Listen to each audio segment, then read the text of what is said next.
আল্লাহর হাবিব সাল্লাল্লাহু আলাইহি ওয়াসাল্লাম বললেন, কিয়ামতের একটা আলামত, কিয়ামতের আগে তোমাদের বক্তব্য হয়ে যাবে লম্বা, সালাত হয়ে যাবে খাটো। সালাতের পরে তাসবিহ পড়তে চায় না লোকজন, ব্যস্ত, মহা ব্যস্ত, সুপার বিজি। কোত্থেকে আসলো এই ব্যস্ততা?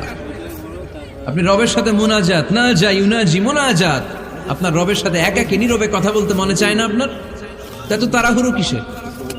ধীর স্থির হন, একটু স্থির হন, একটু মনোদৈহিক প্রশান্তি অর্জনের চেষ্টা করেন। সব সময় ব্যস্ত, ধাক্কাধাক্কি, উচ্ছৃঙ্খলা, এগুলো আমাদেরকে শেষ করে দিয়েছে। এজন্য লম্বা চোরা বক্তব্য ঠিক না। বক্তব্য শুনতে আমাদের ভালো লাগে, আমল করতে ভালো লাগে না। বক্তব্যটা শেষেই সিগারেট ধরায়, আছে না নাই? মাহফিল শেষেই বিড়ি ধরায়, কয় চমৎকার ওয়াজ করছে হুজুরে। ওয়াজটা সেরকম হয়েছে, অনেক কণ্ঠ সুন্দর হুজুরের। এতদিন ইউটিউবে দেখছি, আজকে সরাসরি দেখাইছি, আছে না নাই? তো কি লাভ হয়েছে? লাভটা হয়েছে কি?